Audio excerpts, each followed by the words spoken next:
Hello friends. आज का विषय है ACS 3 of IRPWM a detailed study. आज के वीडियो में हम ACS 3 के बारे में चर्चा करने वाले हैं। ACS 3 जो कि 21 अक्टूबर 2021 को जारी हुआ था, मुख्यतया एक नया पैरा ऐड हुआ है and that is para number 228.4। Para 228 provision of guard rail on bridges से संबंधित है, जिसका कि नाम बदल करके अब provision of guard rails on bridges and tunnel कर दिया गया है। तो जो ब्रिज के प्रोविजंस थे वो तो एज इट इज हैं, टनल के प्रोविजंस को ऐड किया गया है, इसलिए इसमें किसी पुराने डेटा से कंपैरिजन करने की आवश्यकता नहीं है। इसमें हमें यही समझना है कि करेक्शन स्लिप 3 में क्या क्या चीजें ऐड की गई है। जैसा कि स्क्रीन पर आप देख रहे होंगे कि provision of guard rails and derailment rails in tunnel, इनमें कुल 3 प्रकार की स्पीड बैंड के आधार पर गार्ड रेल के प्रोविजंस के बारे में बताया गया है। जैसा कि पहला है for speed bands above 110 kmph, जहाँ की पहले टनल जो सिंगल लाइन ट्रैक पर है, अगर टनल सिंगल लाइन ट्रैक पर बनाया गया है या टनल में सिंगल लाइन ट्रैक है तो वहां पर उसके पोर्टल फेस के अप्रोच पर बाहर की ओर 200 मीटर तक गार्ड रेल या डिरेलमेंट रेल का बनाया जाएगा और इनसाइड द टनल 25 मीटर तक बनाया जाएगा, अगर वो टनल के अंदर में सिंगल लाइन ट्रैक बनाया हुआ है। अब बात हुई कि अंदर में सिर्फ क्या 25 मीटर तक रहेगा या उसके आगे भी और बनाना है। तो in addition to 25 metre from the portal face, जो रूल्स नीचे दिए हुए हैं उसके हिसाब से कुछ एडिशन करना है। अब कंडीशन क्या आती है कि अगर अंदर में बैलास्टलेस ट्रैक हो सकता है या बैलास्टेड ट्रैक हो सकता है। अगर बैलास्टलेस ट्रैक है तो थ्रू आउट द लेंथ में गार्ड रेल या डिरेलमेंट रेल का प्रयोग किया जाएगा। थ्रू आउट द लेंथ का मतलब हो गया कि पूरे टनल के अंदर में। लेकिन अगर बैलास्टलेस ट्रैक है तो वहां पर ये नियम थोड़ा चेंज हो जाएगा। यहाँ पर होगा कि उन कर्व में जो कि 500 मीटर तक है along with the transition portion, वहां पर हमें ये गार्ड रेल या डिरेलमेंट रेल का प्रयोग करना है। लेकिन वे लोकेशन जहां पर चेकरेल लगे हुए हैं उनको छोड़ करके, जहां चेकरेल लगे हुए हैं वहां उन्हें हटा करके उनकी जगह गार्ड रेल डिरेलमेंट का प्रयोग नहीं करना है। उसके अलावा जो बाकी जगह है कर्व के, जो 500 मीटर तक रेडियस तक के हैं, उनमें ट्रांजिशन पोर्शन और सर्कुलर पोर्शन में हमें गार्ड रेल या डिरेलमेंट रेल का प्रयोग करना है। इसके अलावा भी बैलास्टलेस ट्रैक में वे लोकेशन जो क्रिटिकल टाइप के हैं, जैसे कि सब स्टेशन हो सकते हैं, कॉलम या स्ट्रक्चर हो सकते हैं, ऐसे क्रिटिकल लोकेशन पर गार्ड रेल या डिरेलमेंट रेल का प्रयोग किया जाएगा। ये तो हो गया सिंगल लाइन ट्रैक टनल में। अब देखिए टनल में अगर डबल लाइन का ट्रैक हो तो, अगर टनल में डबल लाइन का ट्रैक है तो पोर्टल फेस के बाहर में जैसा सिंगल लाइन में था वैसे ही 200 मीटर तक रहेगा, लेकिन इनसाइड में थ्रू आउट द लेंथ रहेगा। चाहे वो बैलास्टलेस ट्रैक हो, बैलास्टेड ट्रैक हो, इस बारे में कोई भी चर्चा इस में नहीं की गई है। तो आपको पूरे थ्रू आउट द लेंथ, चाहे बैलास्टलेस ट्रैक हो या बैलास्टेड ट्रैक हो, थ्रू आउट द लेंथ में गार्ड रेल या डिरेलमेंट का प्रयोग किया जाएगा, पर सिर्फ उन जगहों पर नहीं किया जाएगा जहां पहले से ही चेक रेल का प्रोविजन किया हुआ है। आइए अब इसको इसे पिक्चर फॉर्म में देखते हैं। इसे पिक्चर फॉर्म में अगर आप देखें तो पाएंगे आप कि स्पीड बैंड जब 110 kmph से ज्यादा है तो पोर्टल फेस के बाहर में 200 मीटर की दूरी तक गार्ड रेल या डिरेलमेंट रेल का प्रयोग किया जाएगा और अंदर में 25 मीटर तक। लेकिन ये 25 मीटर तक सिर्फ यहाँ पर ही नहीं रहेगा, अगर ये बैलास्टलेस ट्रैक है तो थ्रू आउट द लेंथ ही चला जाएगा। तो बैलास्टलेस ट्रैक के ट्रैक में, बैलास्टलेस ट्रैक के केस में अंदर में 25 मीटर की जगह पर ये थ्रू आउट द टनल रहेगा। लेकिन अगर वो बैलास्टेड ट्रैक है तो अंदर में तो 25 मीटर तक तो होगा ही होगा, लेकिन अगर अंदर में कोई कर्वेचर है तो 500 मीटर तक के रेडियस वाले कर्वेचर ट्रांजिशन पोर्शन के साथ में गार्ड रेल या डिरेलमेंट रेल का प्रयोग किया जाएगा, सिर्फ उन लोकेशन को छोड़कर जहां पर के चेक रेल प्रोवाइड है। और उन जगहों पर भी किया जाएगा जो क्रिटिकल लोकेशंस हैं, जैसे कि सब स्टेशन है, कॉलम या स्ट्रक्चर बने हुए, तो उसके सामने वाले ट्रैक में गार्ड का प्रयोग किया जाएगा। अब डबल लाइन के केस में अगर हम देखें तो डबल लाइन के केस में याद करना बिल्कुल ही आसान है। जैसा कि आप देख पा रहे हैं कि ये अप लाइन है और ये नीचे में डाउन लाइन है और दोनों में गार्ड रेल का अरेंजमेंट किया गया है। तो बाहर में गार्ड रेल का अरेंजमेंट बाहर में 200 मीटर तक है और अंदर में थ्रू आउट द लेंथ है विदाउट एनी रिस्ट्रिक्शन। सिर्फ उन लोकेशन को छोड़ के जहां पर कि चेक रेल का प्रोविजन किया गया है, यानी जिन लोकेशन में पहले से चेक रेल दिया हुआ है वहां पर गार्ड रेल और ड्रिल का प्रयोग नहीं करना है, पर उसके अलावा बाकी पूरे टनल के अंदर में गार्ड रेल और ड्रिल का प्रयोग किया जाएगा डबल लाइन के केस में, और बाहर में 200 मीटर तक भी किया जाएगा। अब देखते हैं कि जहां पर स्पीड 100 110 kmph तक है और स्पीड वहां पर 60 kmph से ज्यादा है, यानी कि वे टनल्स जहां पर की स्पीड 60 kmph से ज्यादा हो और अप टू 100 kmph तक हो, उस केसेस में अगर टनल के अंदर में सिंगल लाइन का ट्रैक है तो जो 100 kmph से ऊपर वाले में जहां 200 मीटर तक पोर्टल फेस के बाहर में हम गार्डरेल या ड्रिलमेंट रेल का प्रयोग कर रहे थे, उसकी जगह पर यहाँ पर सिर्फ 100 मीटर पोर्टल फेस के बाहर में गार्डरेल या ड्रिलमेंट का प्रयोग करना है, और अंदर में जैसा पिछले वाले में था 25 मीटर इनसाइड करना, तो 25 मीटर इनसाइड भी करना है। लेकिन अगर इनसाइड टनल में क्या इन एडिशन टू 25 मीटर जो पोर्टल फेस से है उसमें भी कुछ एडिशन आएगा, तो बिल्कुल वैसा ही है जैसा कि 100 10 kmph से ज्यादा वाले में था कि बैलास्टलेस ट्रैक में throughout the length of the ballastless track होगा, और बैलास्टेड ट्रैक में जो 500 मीटर तक का कर्व होगा उसमें हमको इस्तेमाल करना है सिर्फ उन जगहों को छोड़ करके जहां पर कि चेक रेल का प्रोविजन किया हुआ है। इसके अलावा गार्डरेल क्रिटिकल लोकेशन पर भी लगाया जाएगा, सब स्टेशन, कॉलम्स या स्ट्रक्चर जहां पर बने हुए हैं। अगर इसी को डबल लाइन के केस में देखें तो सिमिलर, जैसा कि 110 kmph से ऊपर था वहां पर पोर्टल फेस के बीच बाहर में 200 मीटर तक गार्डरेल या ड्रिलमेंट ड्रिल हम बनाना था, और यहाँ पर 100 मीटर पोर्टल फेस में बाहर तक बनाना है, और अंदर में similarly throughout the length of the tunnel बनाना है, लेकिन उन लोकेशन को छोड़ करके जो कि चेक रेल जहां पर लगे हुए हैं। तो जैसा कि आप देख पा रहे होंगे कि इनसाइड द टनल 60 kmph से लेके 110 kmph तक और 110 kmph से ज्यादा, इन दोनों केसेस में टनल के अंदर का जो कंडीशन है वो सिमिलर है, उसमें कोई भी परिवर्तन नहीं किया गया है। अंदर में अगर सिंगल लाइन है, बैलास्टलेस ट्रैक है, तो थ्रू आउट लेंथ लगाया जाएगा, और अगर बैलास्टेड ट्रैक है सिंगल लाइन में तो 500 मीटर के कर्व तक वाले में लगाया जाएगा, और डबल लाइन में throughout the length of the tunnel लगाया जाएगा, सिर्फ उन लोकेशन को छोड़ के जहां पर कि चेक रेल लगा हुआ है। तो अगर आप देख पाए तो ये है, जैसा कि देख पा रहे होंगे कि ये पोर्टल फेस है, पोर्टल फेस के बाहर में 100 मीटर तक की दूरी तक गार्ड रेल या ड्रिलमेंट रेल लगाया गया है। अंदर में एज पर रूल 25 मीटर तक तो होगा ही, लेकिन यहाँ पर पूरे थ्रू आउट द लेंथ इसमें लगा हुआ रहेगा 110 kmph के ऊपर वाले में, अंदर में कोई परिवर्तन नहीं है। सिमिलरली यहाँ पर भी आप देखें कि अगर वो बैलास्टेड ट्रैक है तो बैलास्टेड ट्रैक के केस में बाहर में 100 मीटर तक की दूरी तक गार्ड रेल एडेलमेंट रेल लगाया जाएगा, और अंदर में 25 मीटर तक दूरी तक तो आएगा ही, लेकिन बाकी जगह जहाँ पर कर्व है जो 500 मीटर तक रेडियस वाले कर्व हैं उनमें लगाया जाएगा, excluding the portion which is already have check rails. इसके अलावा जो सब स्टेशन हैं, कॉलम्स हैं, वहां के सामने वाले ट्रैक में भी गार्ड रेल एडेलमेंट का प्रयोग किया जाएगा।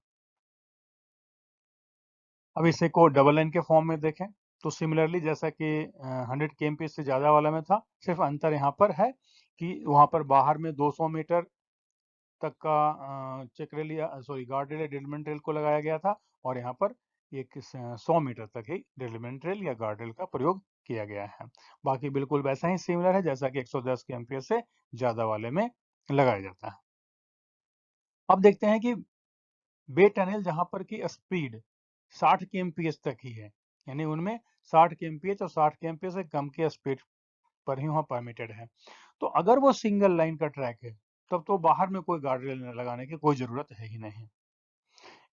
यहाँ पर अगर बाहर में किसी भी गार्ड रेल को लगाने की आवश्यकता नहीं है सिंगल लाइन के केस में, लेकिन अंदर में गार्डरेल एडेलमेंट का प्रयोग किया जाएगा। अगर वो बैलास्टलेस ट्रैक है तो थ्रू आउट द लेंथ लगाया जाएगा, और अगर बैलास्टेड ट्रैक है तो सिमिलर वही रूल्स लगेंगे कि 500 मीटर तक का जो कर्व है उसके ट्रांजिशन पोर्शन के साथ में भी उसमें गार्डरेल एडेलमेंट का प्रयोग किया जाएगा, लेकिन उन लोकेशन को छोड़ दिया जाएगा जहां पर कि चेक रेल लगे हुए हैं। और इसके साथ साथ कुछ क्रिटिकल लोकेशंस जैसे कि सब स्टेशन कॉलम स्ट्रक्चर है तो उसके सामने वाले ट्रैक में भी गार्डरेल और एडेलमेंट का प्रयोग किया जाएगा। इसी को अगर हम टनल को केस के अगर हम डबल लाइन में देखें तो यहाँ पर जैसा कि हमने देखा था पहले 110 kmph से ज्यादा वाले में कि 200 मीटर तक हमको लगाना है पोर्टल फेस के बाहर में, 60 kmph से लेकर के 110 kmph 60 kmph से ज्यादा और 110 kmph तक वाले में 100 मीटर लगाना है, और 60 kmph से कम वाले में यहाँ पर 25 मीटर पोर्टल फेस के बाहर में गार्ड रेल एडेलमेंट रेल को प्रोवाइड करना है। इनसाइड टनल में बिल्कुल वैसा ही रहेगा, थ्रू आउट द लेंथ रहेगा टनल के अंदर में, लेकिन उन लोकेशन को छोड़ दिया जाएगा कि जहां पर कि चेक रेल दी ऑलरेडी प्रोवाइडेड है। अब इसे पिक्चर के फॉर्म में आप देख पाए कि सिंगल लाइन में बाहर में कोई भी चेक रेल का प्रोविजन यहाँ पर गार्ड रेल या एडेलमेंट रेल का प्रोविजन यहाँ पर नहीं किया गया है, और अंदर में थ्रू आउट द टनल अगर वो बैलास्टलेस ट्रैक हो तो करना है, और अगर वो बैलास्टेड ट्रैक हो तो उस केस में 500 मीटर तक वाले कर्वेचर वाला जो ट्रैक है, यानी कि वो ट्रैक जिसकी रेडियस 500 मीटर तक है उसमें प्रोवाइड करना है along with the transition portion करना है, लेकिन उन जगहों को छोड़ देना है जहां की ऑलरेडी पहले से चेक रेल लगे हुए हैं, और उन जगहों पर भी प्रोवाइड करना है जैसे कि कुछ जो क्रिटिकल लोकेशंस हैं उसके सामने वाले ट्रैक में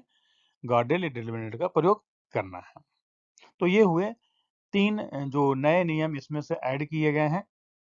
भी एक बार देख लेते हैं कि डबल लाइन में जैसा कि आप यहाँ पर देख पा रहे होंगे कि डबल लाइन में सिर्फ 25 मीटर आगे तक ही गार्ड रेल या एडेलमेंट का प्रयोग किया गया है, और अंदर में तो थ्रू आउट द बैलास्ट किया गया है, एक्सक्लूडिंग पोर्शंस जहाँ पर कि चेक रेल है उसको छोड़ करके किया गया है। कुछ रूल्स कुछ नोट्स इसके अंत में ऐड किए गए हैं, उन नोट्स को पर विशेष ध्यान रखना है क्योंकि परीक्षाओं के उपयोग से ये काफी जरूरी होते हैं। जैसे कि top table of guard rail जो होगा वो रनिंग रेल से 25 mm से ज्यादा नहीं होगा, ठीक है। कर्व के केस में भी इस चीज का ध्यान रखना है। गार्ड रेल की फिक्सिंग जो है वो नॉर्मल जैसा गार्ड रेल का फिक्स किया था उसी हिसाब से किया जाएगा। गार्ड रेल को जो स्प्लिंग करने का रूल्स है वो भी बिल्कुल वैसे रहेगा जैसे कि पहले से ऑलरेडी गार्ड रेल को फिक्स करने के रूल्स हैं, वही नियम लगाए जाएंगे। Derailment guardrail should be designed so that in case of derailment, the wheel of the derailed vehicles moving at maximum speed are retained by the derailment guard. ये सभी नियम ऑलरेडी पहले से हमें पता है। टिपिकल अरेंजमेंट जो गार्ड रेल का है वो ऑलरेडी पहले जो गार्ड रेल के रूल्स दिए हुए हैं उसमें भी दिखाए हुए हैं, जैसा कि आप अगर आप पिक्चर में जाकर के देख पाएंगे तो उसमें दिख जाएगा मैनुअल के अंदर में। यहाँ पर एक विशेष तौर पर ध्यान रखनी है कि गार्डरेल बैलास्टेड ट्रैक में यहाँ पर आप देख पाइए कि बैलास्टेड ट्रैक में जो प्रोटेक्शन के लिए लगाया जाता है उसे गार्डरेल का नाम दिया गया है, जबकि बैलास्टलेस ट्रैक में डिरेलमेंट रेल का नाम दिया गया है। तो इस चीज पर आपको ध्यान रखना है।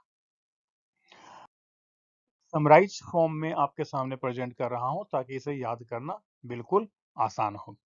जैसा कि आप सबसे पहले आप इनसाइड टनल वाले पोर्शन में देखिए ताकि आपको याद करना आसान हो जाएगा। इनसाइड टनल वाले पोर्शन में देखिए तो सिंगल लाइन में अगर आप देख पा रहे हो तो चाहे कोई भी स्पीड बैंड हो, रूल्स सब जगह सेम है। इनसाइड द टनल में अगर हम देखें तो कोई भी स्पीड बैंड हो सिंगल लाइन में और डबल लाइन में सभी में रूल्स सेम ही है, कोई फर्क नहीं पड़ा है इनसाइड द टनल में। तो आप सिर्फ अगर 2 रूल याद रखें सिंगल लाइन और डबल लाइन के केस में तो आप इसे आसानी से याद कर पाएंगे। तो इसे कि कोई भी स्पीड बैंड हो सिंगल लाइन में अगर वो बैलास्टलेस ट्रैक है तो थ्रू आउट द टनल होगा, और अगर वो बैलास्टेड ट्रैक है तो अप टू 500 मीटर वाले कर्वेचर में ट्रैक में उसमें लगाया जाएगा, सिर्फ उन जगहों को छोड़कर जहां पर कि चेक रेल का प्रोविजन ऑलरेडी किया हुआ है और कुछ क्रिटिकल लोकेशन पर। डबल लाइन के केस में पूरी थ्रू आउट द लेंथ में किया जाएगा, सिर्फ उन जगहों को छोड़ दिया जाएगा जहां पर कि चेक रेल का provision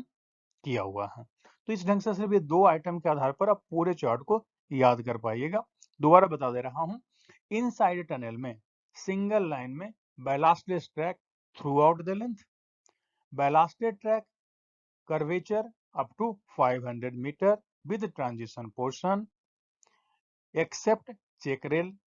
and in addition to that at the critical location also. Double line में अगर देखें तो throughout the length except check rail location. तो आपके लिए इसे अलग अलग याद करने की आवश्यकता नहीं है। अब चले अप्रोच पर, टनल के अप्रोच पर। तो टनल के अप्रोच पर आप इसे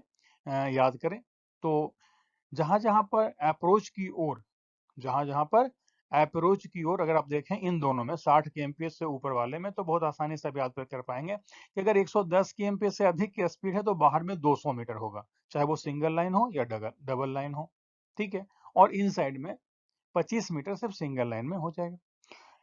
इसमें भी देखें 60 kmph से ज्यादा वाले में कि पोर्टल फेस में यहाँ 200 की बजाय यहाँ पर क्या कर दिया गया है, 100 कर दिया गया है। तो सिंगल लाइन या डबल लाइन हो, आउटसाइड पोर्टल में सिर्फ 100 मीटर बाहर तक रहेगा और इनसाइड पोर्टल में सिंगल लाइन में 25 मीटर के अंदर तक रहेगा। इस 25 मीटर का कोई विशेष फर्क नहीं पड़ता है क्योंकि बैलास्टेड ट्रैक में ये थ्रू आउट रहेगा। सिर्फ ये 25 मीटर का फर्क इनसाइड द पोर्टल फेस वहां पर पड़ता है जहां पर कि बैलास्टेड ट्रैक होगा, ठीक है।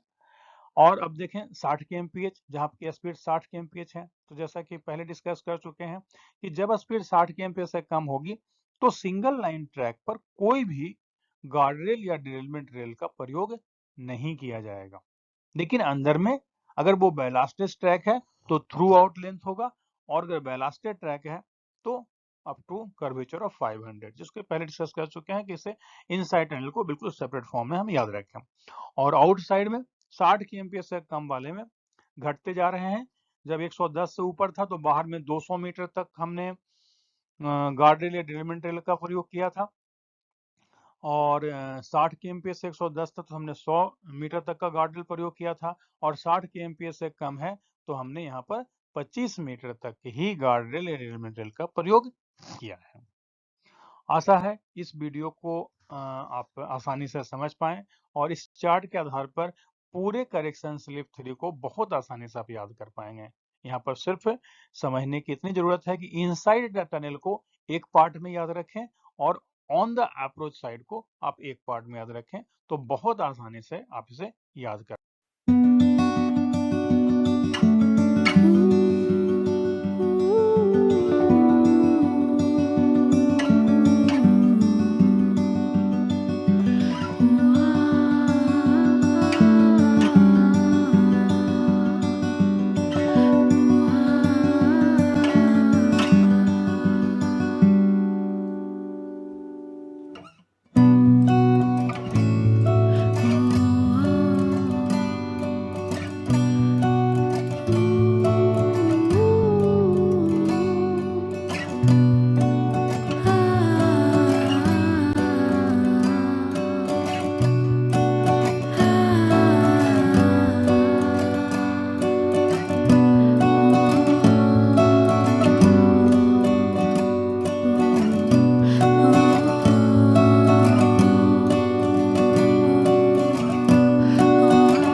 मिलते हैं नए वीडियो के साथ।